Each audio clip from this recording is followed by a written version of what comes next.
I only place the link in the description so people can see the original source material. Do not go to anybody I cover to harass or attack them or you will be in big trouble. Also, to the subject of my videos, I only make these commentaries for the sake of criticism and entertainment. I do not wish to start any drama or be destructive with you in my video, and I apologize if I come out that way. This video goes over some sensitive and potentially triggering topics. If you are not comfortable with these, I suggest stop watching this video. Come on, give me a Prime Dragon. I've gone through 20 packs without a Prime Dragon. I could really use a Prime Dragon to go with my Neo. Oh, come on! Another Galaxy Tomahawk? That card's banned! I don't need another one! Maybe I should search in a different set. I wonder if anyone has any packs for sale online. Huh? What's this? A booster set going over number cards and sorting them based on how dateable they are? Can't say I remember this being a thing. Whatever, I'll just place an order for it and see what I can find there. What in distortion? Hey, wait a minute. This isn't a booster box. This is a video. Oh well, I guess I can sit through this while I wait for some of my other orders to arrive. Roll the intro.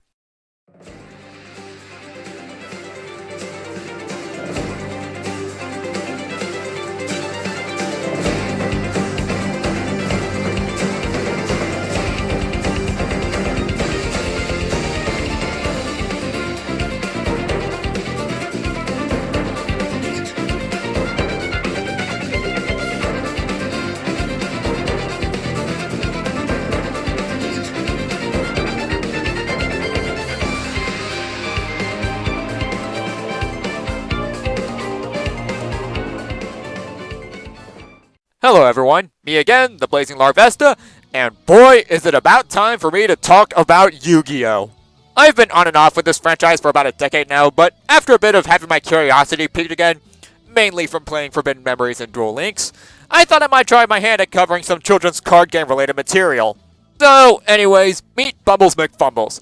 He's a relatively well-known content creator. You might know him as the guy who documented every infraction made on Punch-Out's boxers. A couple years back, he made a sort of countdown ranking the number monsters from Yu-Gi-Oh! Zexal based on how dateable they are, and surprisingly, given how ridiculous of a concept this is, Bumbles' list has some genuine problems scattered throughout this half-hour-long journey. Not much more to explain here, so I might as well get started. It's time to duel! What? It's a Yu-Gi-Oh! Video. I'm not going to begin all my commentaries with time to ignite my flames. Whatever, let's just start. Numeron Network! This will allow me now to summon 4 of my boss monsters. Good game. Okay, so if you've made it past the title of this video and the little intro that I made, you're in it for the long haul, so welcome. Today we'll be rating the number monsters based on how dateable they are. I wanted to make this video because I've always liked the number monsters for how varied their designs are, and I wanted to categorize them in a tier list of sorts. And I guess this is what I came up with. In this list, I'll be taking into account both the monster's design and effect when determining how dateable they are, because it's not about what's on the outside that matters. It's about what effect you get when you detach overlay units. Okay, so you're basing your placements on the designs and saying their designs don't matter at the same time. Hey Bumble, the Paradox Brothers called. They're suing for trademark infringement. In order to make my life a little easier, I won't be including chaos variants or all the different utopias. And finally, there are a few numbers that aren't really things that I'm comfortable with dating, so let's just plow through them right now. Numbers 1 through 4, you can't date a gate, much less a portion of a gate. Embodiments of crime and punishment, just sort of floating things, and on top of that, they like to play with chains. No! Heraldic Patriarch, Shoji Rook, and Heart Earth are not even things that you can describe, they're at best collections of shapes. Number Archive is not a monster, it is a location. Dyson Sphere, Galaxy Tomahawk, Machu Mech, Chateau Hyuk, and Sky Prison are all either spaceships or, sky prisons. A living prison would just have a lot of baggage, If these walls could talk, more like if these walls could shut up. Alright, there's a lot to unpack here. So, in terms of the numbers you decided not to rank, there's a few whose omissions I'm gonna have to object to. I mean, I get not including the Numeron gates. As you said, gates and portions of gates aren't exactly soulmate material, but most of the other omissions seem like you're excluding them just for the heck of it. For numbers 13 and 31, the just sort of floating things argument can be thrown back at a good chunk of the numbers that weren't right get off of your list. Shogi Rook and Heart Earth at least have discernible faces and limbs, which, again, is more than can be said for some of the numbers that weren't sent to the graveyard. Lastly, on a more petty note, Machumek and Chateau Hoyuk aren't spaceships or prisons, they're floating cities.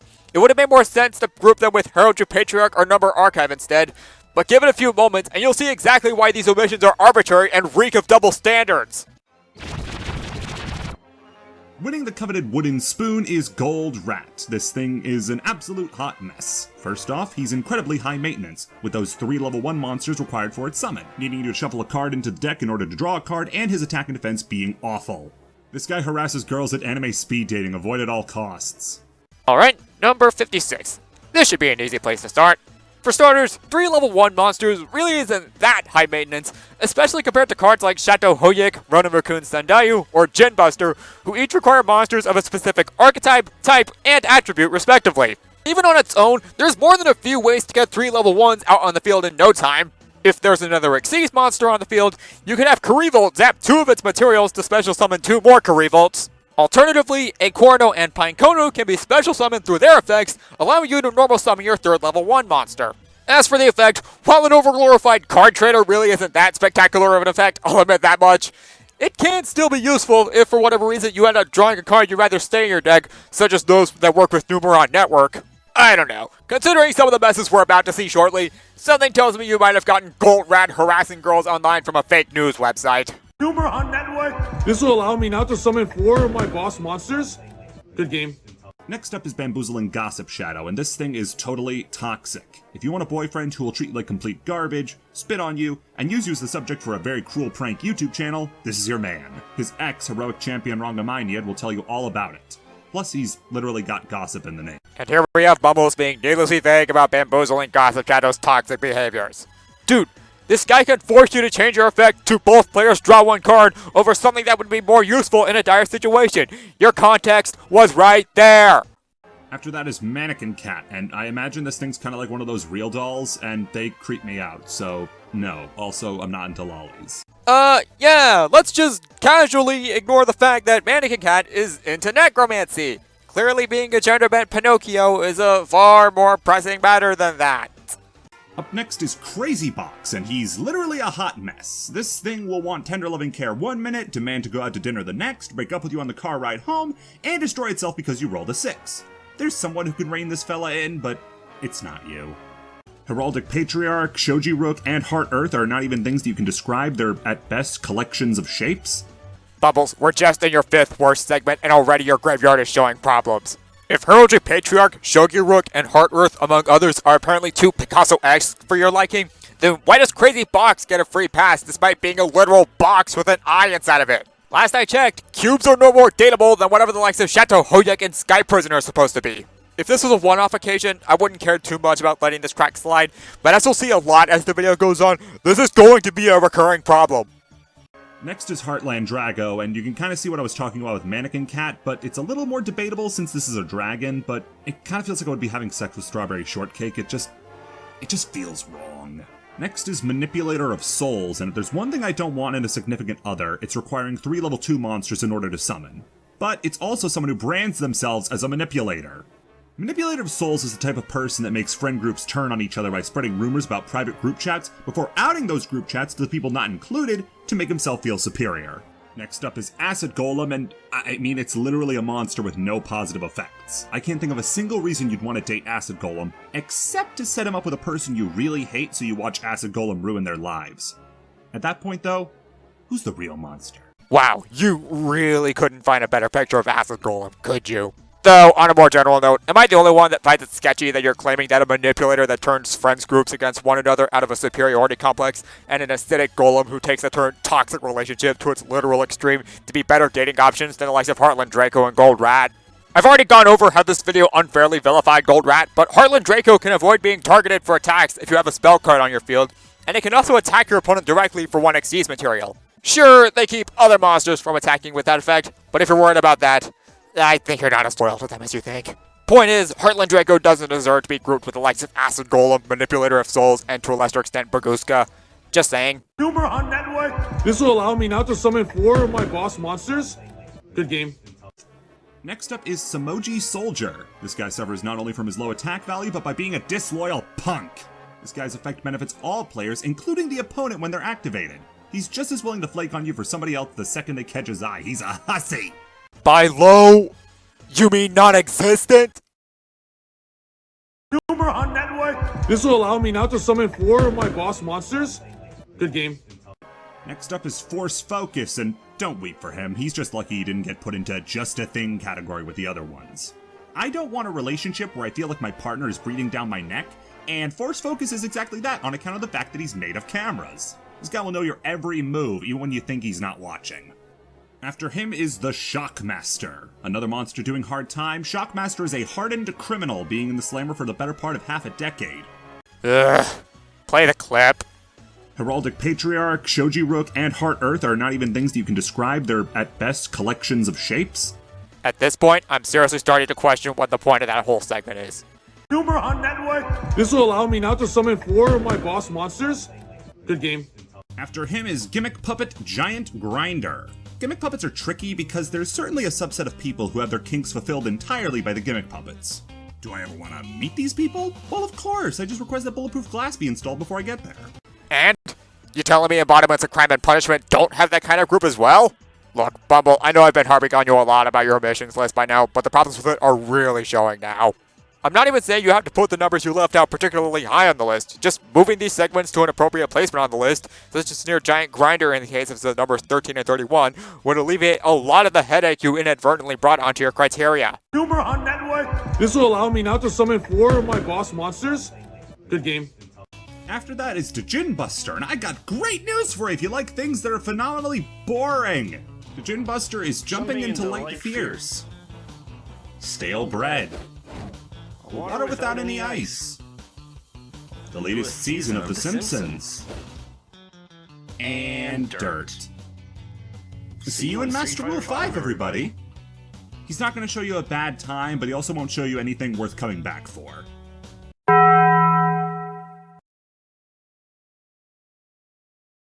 After that is Star Seraph Sentry, and I don't know what to write here. It's just a long yellow stick guy. I mean, what's supposed to be attractive here? I'm trying to write these so it's not just, oh, look at how ugly they are, but God, he's not making it easy. Well, I see someone's never taken a peek at the Henry Stickmin fandom. Okay, but in all seriousness, you could write about Star Seraph Sentry's effect for starters. You did say at the beginning that it wasn't what was on the outside that mattered, right? Seraph Sentry's effect allows him to half the attack of any monster of your choosing, as well as negate their effects. If he's attacked, he can also detach all of his Xyz materials to avoid being destroyed, and halves any damage you would have taken. Like, sure, it's not Utopia supportive, but it still seems like the kind of ability befitting of a valiant knight in shining armor, don't you think? Humor on network. This will allow me now to summon 4 of my boss monsters. Good game.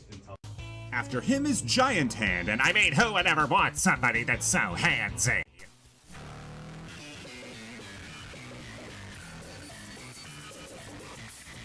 I am neither proud nor sorry. Well, now I wish I had soundproof for an ability and... Oh, wait, wrong game. Humor on network. This will allow me now to summon 4 of my boss monsters. Good game. After that is Nightmare Shark, and I've been trying really hard not to say I don't like a monster's design, but look at this guy. Nightmare is the exact word to use to describe this ugly son of a gun. Which is why you are perfectly okay handing out Star Seraph Sentry and Thunder Spark Dragon's designs earlier in the list. After him is Burning Visor, and it now shows off an effect that I find really attractive in a monster. Burning Visor can equip itself to another monster in order for it to get more attack. This guy is a supporter. He'll always have your back. Unfortunately, he's a big ugly fireball, so cuddles are going to be a little hard. No, equipping to other Xyz monsters to raise their attack is Rhapsody and Berserk's effect. Burner Visor's effect allows a monster equipped with it to attack the opponent directly, and when the attack lands, lets you do an additional 500 damage by discarding a card. I think you might have gotten your application sheets mixed up. Humor on network. This will allow me now to summon 4 of my boss monsters. Good game. After that is Illuminite, and Illuminite might seem a little rough on the outside, but there's a little more to him than a scary monster face. First off, he can detach a material in order to draw and discard. It's give and take with Illuminite, and that's what a good relationship needs. Not to mention, he has a horse, and who doesn't want someone who's good with animals? The only problem is I've never seen him off the horse, so that might just need to be something you learn to live with. Bumbles, don't think I didn't catch that. Illuminite having a draw and discard effect and requiring 3 materials to summon is okay, but Gold Rat? Nah, that's a cardinal sin worthy of the wooden spoon. Like, okay, Illuminite's stats are a lot better than Gold Rat's, and there are plenty of ways to get out a bunch of level 4s quickly, but putting two monsters with similar effects and summoning conditions so far apart from each other, even taking all the differences aside, part of me has to raise an eyebrow at that. Humor on network. This will allow me now to summon 4 of my boss monsters. Good game. Next up is Spaceway Octo Bypass, and here we have another giving monster. Octo Bypass allows you to attack your opponent directly, which is something that I look for in a partner. The only downside is that he only lets you attack with one monster that turn. This guy makes sure that you're having a good time, but everyone else is just kind of having an okay time because you and Octo won't talk to anybody else. Except Octo Bypass can also use its effect on an opponent's monster, and if a monster inflicts damage from a direct attack, control shifts to the opponent. Bubble, this guy's more of a cheater than Shimoji Soldier. I think that's important to know. After him is Leviathan Dragon, who's, I think, the first number monster ever revealed, so he's got a little prestige. And there's something to be said for a monster who can increase its own attack. This monster's a gym freak and eager to show off to you its gains as well. The only problem is how he can only do it a certain amount of times. So once he has you hooked in, I imagine it won't take much for him to never use that gym membership again. He only ever worked out the glamour muscles anyway. This can be applied to a good majority of the numbers. If I thought this was a problem, I wouldn't be here. Unless you're referring to how Leviathan Dragon can't attack directly without Xyz materials, but 1, that only limits direct attacks, not battling in general, and 2, the way you worded it makes it difficult to know what you're talking about. Humor on network. This will allow me now to summon 4 of my boss monsters. Good game. Up next is Gimmick Puppet of Strings. Gimmick Puppets make their second appearance, and it's with something a little more pleasing than Grinder. Strings looks a bit unstable, and his effect may be a little tough to resolve, and...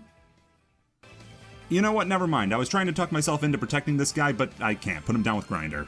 Okay, forgive me if it sounds like I'm taking a joke seriously, but if you realize during development that your placement isn't accurate, just change the placing before putting out the video. Don't just start on your entry for a moment, only to change your mind and say it should be lower in the video itself. It looks lazy. And no one wants that in a significant other. Humor on network. This will allow me now to summon 4 of my boss monsters. Good game. Okay, these next two seem like a really odd combo to talk about at the same time, but hear me out. Hard Earth Dragon and Bubbles, reading digits shouldn't be this hard. Hard Earth Dragon is number 92. Masquerade are both monsters with fantastic upsides. Hard Earth keeps bringing itself back, destroys all your opponent's stuff, and protects you from damage. Masquerade is dapper as heck, has rings, so potentially knows magic, and is an easy rank 4 to make. So what's the problem? One is a Dr. Faker card, and the other is a Vector card. Imagine being owned by the worst people in the world. I can't imagine they don't have their stink all over them. Oh. Oh no, you did not. Please tell me you didn't. You did, didn't you? Honestly, I could go on about what's wrong with this segment as is, but I'll save this for the end. Trust me, the whole list is going to topple over like a house of cards with this reason in mind.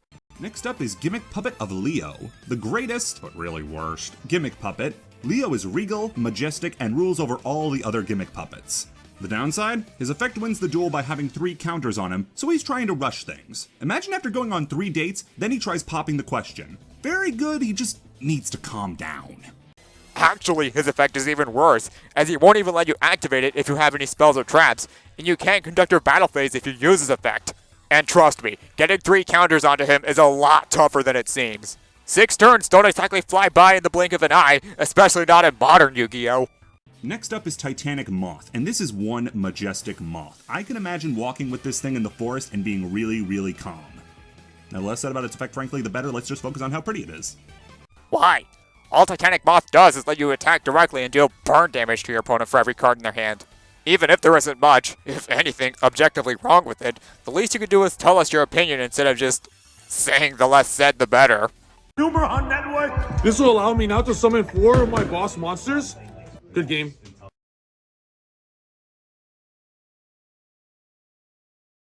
Next up is Batlin Boxer Nova. If Star Cestus was a himbo, Nova is King Himbo. He knows how to punch good, and that's about it. What puts him above a lot of the other ones, though, is what he does. He revives as many Batlin Boxers as he has overlay units when destroyed. He's a total bro. Just don't come to him if you want intelligent conversation. Not to mention, he can attach another Battling Boxer from your hand as material a la Nightmare Shark and gain 100 attack points for every material he has. And hearing this guy just got a Chaos variant tells me things are about to get interesting for Nova Kaiser. What? I'm not just here to disagree with him. I could find things that would strengthen his case too. After that is Master Key Beetle. And what can I say, beetles are the best insect. Not to mention, if you want someone who will make you feel safe, Key Beetle has an ability to protect monsters from card effects as long as he remains face up on the field. Key Beetle sees someone he doesn't know getting harassed at a bar and steps in. Not because he has to do anything, but because he knows it's the right thing to do. Yeah, that sounds nice. But Key Beetle can also let whoever he previously protected get destroyed to save his own bacon. Seems like the kind of guy who acts nice in public only to dump whoever's unlucky enough to try hooking up with him at the worst possible moment. Yuck. Humor on network. This will allow me now to summon 4 of my boss monsters. Good game. Next up is Crooked Cook. Get yourself a man who can cook. Not that hard to decide on. Ah, but you see, he's a crooked cook. Not to mention, his effect destroys every card on your side of the field for a quick boost in attack. He's the kind of guy who isolates you from your friend group just so he can make you his. Steer clear at all costs. Humor on network. This will allow me now to summon 4 of my boss monsters. Good game. After that is Lancelot, Dark Knight of the Underworld. For his sake, I hope that he understands JoJo references because he's going to be getting a lot of them. Anyone up to date on their Arthurian lore would be a bit hesitant to trust someone named Lancelot when it came to love, but trust me guys, he's built differently. Direct attacker, destroys monsters, and negates back rows. If you haven't noticed, versatility is sexy as heck. We're officially in the endgame as we're moving on to the top 10 sexiest number monsters, and coming in at number 10 is Crimson Armor Shadow Ninja. Disregarding what I had said in the Lancelot piece, maybe sometimes just one simple effect is all you need. Sure, Shadow Ninja's effect to protect ninjas is a good one, but come on, who doesn't want a tall, red-headed ninja for a partner? And he protects you? Goodness gracious, what could be better than that? Oh, don't mind me. I'm just setting up a bit of context for a point I have planned. Actually, in the very next interjection. Glad I brought a quick play spell with me. Surprise, there's a little extra entry before we get to the final part of the list. I was gonna catch flack one way or the other when it came to these fellas, so I'm just lumping them all together. It's the number monsters who were meant to be attractive. Mostly anime girls and the stray twink. If I'm honest, of course they'd be high up on the list, they were meant to be hot. But on the other hand, they're kind of the death of comedy. It's one thing to try to justify Burning Visor or Black Ship of Corn. Justifying anime girls isn't hard and it's very creepy. So just understand that these ones are in a league of their own. And sure enough, flack was exactly what you got here. Go figure. Honestly, all things considered, you did D7 an extreme injustice with this little tangent. What was it you said at the start of your list again? In this list, I'll be taking into account both the monster's design and effect when determining how dateable they are, because it's not about what's on the outside that matters. It's about what effect you get when you detach overlay units. Yeah, think you maybe could have come up with something witty regarding these gals and a guy's effect? Going through them one by one, Crystal Zero can half the attack of a monster on the field until the end of the turn. A nice peacekeeper if that's what you're into. Queen of the Night, I can give you not being able to do much without essentially repeating the Djinn Buster segment all over again, given her effect just blocks your opponent's spells, traps, or plant monsters, or gives a small boost at attack to any face-up monster on the field. Anyways, Ragnar Zero can destroy your opponent's face-up attack position monster if their attack is changed from its original, plus her being the evil twin sister of Crystal Zero might also be worth bringing up. Galaxy Queen protects your monsters from being destroyed and lets them inflict piercing battle damage. On top of that, given the lore surrounding her in the anime, you could have discussed how she is a single mother looking for help with raising her son. Moving along, Harmonizer Gradiel can't be destroyed by any monsters that share her attribute or the attribute of monsters she has as material. Plus, she can swap out one of her material with a monster from your opponent's graveyard, so she's quite the drifter. Frozen Lady Justice can destroy every defense position monster your opponent controls, so no being submissive with her. Finally, Master of Blades can destroy any card that tries to target him, giving off the impression of playing hard to get. See, Bumbles, I can do your work for you just fine. Not to mention, even if you really did want to make a side tangent like this, singling out Master of Blades and all the female numbers except Mannequin Cat seems like kind of a lazy criteria to go through. Especially when I could argue that numbers like the two right before this tangent, Lancelot and Crimson Shadow, as well as some of the numbers in the top placements, could also count as numbers who were meant to be attractive. Something tells me at least a few people won't be happy with the implications behind that. Finally, that quip at the end. The one about trying to justify the likes of Burner Visor and Black Ship of Corn. If you thought you could make something silly out of inanimate objects like them, then why not try doing the same with the likes of Dyson Sphere or Number Archive? I mean, if you're already making a video with as absurd of a concept as this, you might as well go all out. So now that everybody's tuned out, we can get on to the rest of the list, and it goes to number 9, Heraldry Crest. Should this guy be in Just a Thing tier? Yes. Was I going to leave number 69 out of the top tier? Absolutely not. Yeah, funny story, actually. Considering Heraldry Crest is fueled by literal hatred and anger, something tells me this is 169 I'd rather steer clear of. Not to mention, given the guy who wielded this card... No, wait, we're not at the very end just yet. Patience, everyone. Humor on network. This will allow me now to summon 4 of my boss monsters. Good game. And we got number 6, or rather number 77, the 7 Sins. Is it bad I don't really remember why I put this monster so high? I just looked at it and thought, naturally, that's an S tier. But I also ran it by other people and they agreed? So maybe this is a lesson. Sometimes that's what love is. Just looking into the 6 giant eyes of your disgusting spider girlfriend and seeing everything you need. And yet 7 Sins also has a ridiculous summoning requirement of either 2 level 12 monsters or a rank 10 or 11 Dark Xyz monster. Maybe if you had Ravenous Tarantula or Pain Gainer around to help you out, you could summon 7 Sins, but honestly, why would you want to date a giant spider monster literally called the 7 Sins? Personally, if I wanted a bug soulmate, I'll hang with Titanic Moth instead. Humor on network. This will allow me now to summon 4 of my boss monsters. Good game. Coming in at the number 1 position, it could only ever be one monster. So I present to you the most dateable number monster, number 8, Heraldic King Genome Heritage. This majestic stallion is the only one who could ever possibly hold such a high office. His long flowing locks, beautiful armor, mysterious mask, this guy looks like he came straight out of your dreams. You can imagine him being a really cool encounter in Breath of the Wild. This guy will put you on his back and gallop through the forest like a Miyazaki film. If you can't see what's attractive about this monster, that's a you problem.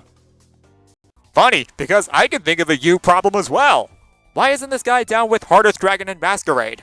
Since Genome Heritage is a Vetrix card, shouldn't that mean he has Vetrix's stink as well? It's not just this guy either. A lot of the numbers that are higher than those two have been used by some pretty nasty people across both the anime and the manga. Heraldry Crest, your number 9, was also used by Vetrix, not to mention what I brought up in the segment on him. 7 Sins, your number 5, was used by Kyoji Yagumo, one of the main villains of the manga, as were Titanic Moth, Greedy Saramea, Lancelot, and Frozen Lady Justice. Master Key Beetle is another number used by Vector, the same guy who used Masquerade. And finally, Diamond Crab King was used by Mr. Heartland, which is especially damaging considering, unlike the other baddies you and I brought up, Heartland doesn't attempt to atone for his crimes in either the anime or the manga. Anyways, we're at the end of the video, nothing to cover regarding your closing comments, so might as well wrap up this duel with my final thoughts. Oh boy, this was a ride to sit through.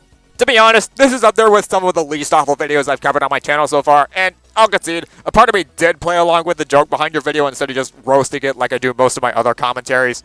That said, even taking the subject matter into account, you really shot yourself in the foot a lot with how you rank the numbers, being inconsistent as to what monsters should and shouldn't be on the list, being pointlessly vague and glossing over things like monster effects when that was something you said you'd look over at the start of the video, and taking on additional arbitrary criteria that makes other entries on the list seem improperly ranked by comparison. Again, I get that this video wasn't meant to be taken 100% seriously, but even with that in mind, your utter disregard for criteria other than, I prefer this monster over that one, makes your list a lot less polished and thought out than someone watching this would expect it to be. I don't know how much of what I have to say would be applicable to your current content, and given that this video is currently unlisted as a scripting, something tells me you may not entirely stand behind it anymore. That said, if I had to give some pointers, maybe compare your segments with one another a few times to see how they stack up against one another, and don't be afraid to double check your notes if you feel like you're forgetting something regarding your subject matter. With this list in particular, showing the cards themselves instead of just pictures of the monsters would have also been helpful in case someone coming into this video isn't familiar with who or what you're talking about, and could help explain your candidates better if you don't feel like dissecting them to a molecular level. In any case, I do wish you good luck with your future content, and to the rest of you, thank you all for watching. This has been Blazing Larvesta the Number Hunter, and if you'll excuse me, I'm off to get Utopic Dark Infinity paired up with a lucky someone.